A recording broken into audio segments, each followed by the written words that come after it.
ஒரு சிஸ்டர் என்கிட்ட ஒரு கொஸ்டின் கேட்டிருந்தாங்க, இ-காமர்ஸ் கோர்ஸ் ஆன்லைனில் எங்கே கிடைக்கும் அப்படின்னு. ஆன்லைனில் யூடியூப்லாம் நீங்கள் ஓப்பன் பண்ணி பார்த்தீங்கன்னா நிறைய பேர் இந்த கோர்சஸ் வந்து சேல் பண்ணிகிட்ருக்காங்க. அவங்கக்கிட்ட யார்கிட்ட வேணாலும் இந்த கோர்ஸ் வாங்கிக்கலாம். ஏன்னா எல்லார்கிட்டையுமே ஒரே மாதிரி தான் இருக்கும். டெக்னிக்கல் ஒர்க்கை மட்டும்தான் சொல்லி கொடுத்துருப்பாங்க. எப்படி லிஸ்ட் அவுட் பண்ணணும், எப்படி கீவேர்ட்ஸ் க்ரியேட் பண்ணணும், இந்த மாதிரி ப்ராப்ளம் வந்தால் எப்படி அதை சார்ட் அவுட் பண்ணணும், இப்படி தான் சொல்லியிருப்பாங்களே தவிர என்ன ப்ராடக்ட் வாங்கணும், அதை எப்படி லிஸ்ட் அவுட் பண்ணணும், நம்ம என்ன மாதிரியான ஒர்க்லாம் பண்ணணும் அப்படிங்கிறத டீட்டெயிலாக அவங்க சொல்லியிருக்க மாட்டாங்க. இது எல்லாமே நம்மளோட ஓன் க்ரியேஷன்ஸ் தான். ஏன்னா ஒரு ப்ராப்ளம் வந்துருச்சு அப்படின்னா அந்த ப்ராப்ளத்தை நாம் தான் சார்ட் அவுட் பண்ணணும். ப்ராடக்ட்டை நாம் தான் செலெக்ஷன் பண்ணணும். அது எங்கே வாங்கணும், அது எப்படி வாங்கணும், என்ன மாதிரியான ரேட்டுக்கு வாங்கணும், எந்த மாதிரி பேக்கிங் மெட்டீரியல் நம்ம ரெடி பண்ணணும், இது எல்லாத்தையுமே நாம் மட்டும்தான் பார்த்துக்கணும். ஸோ அவங்களோட கோர்ஸ் வந்து அதுக்கெல்லாம் நமக்கு சப்போர்ட் பண்ணாது. நீங்கள் ஃபஸ்ட்டு இ-காமர்ஸை பற்றி யூடியூப்பில் நிறைய சர்ச் பண்ணுங்கள். அதை பற்றி நிறைய விஷயம் தெரிஞ்சுக்கோங்க. அதுக்கப்புறமா இந்த கோர்ஸை வந்து பர்ச்சேஸ் பண்ணுங்கள்.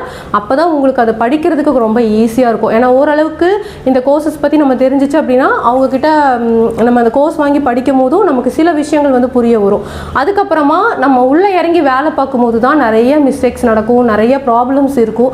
எல்லாத்தையுமே நம்ம சார்ட் அவுட் பண்ணும்போது தான் இதில் நம்ம எக்ஸ்பர்ட்டே ஆக முடியும். ஸோ 5 வருஷத்துக்கு முன்னாடி இ-காமர்ஸ்னால் என்ன அப்படிங்கிறத பற்றி நானே தெரிஞ்சுக்க ட்ரை பண்ணி 2 வருஷம் 3 வருஷமாக அதை பற்றி தெரிஞ்சுக்கிட்டேன்.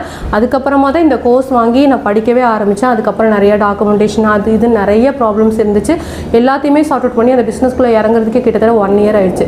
ஸோ எல்லாருக்குமே இதுதான் ஃபஸ்ட்டு நம்ம ஸ்டார்ட் பண்ணும்போது ஓரளவு நீங்கள் எல்லோரும் தெரிஞ்சுக்கோங்க. அதுக்கப்புறமா நீங்கள் வந்து இ-காமர்ஸ் கோர்ஸை வந்து பர்ச்சேஸ் பண்ணுங்கள். ஏன்னா இதோட ரிஸ்க்கையும் நீங்கள் தெரிஞ்சுக்கிட்டீங்க அப்படின்னா தான் உங்களுக்கு ரொம்ப ஈஸியாக இருக்கும். தேங்க்யூ.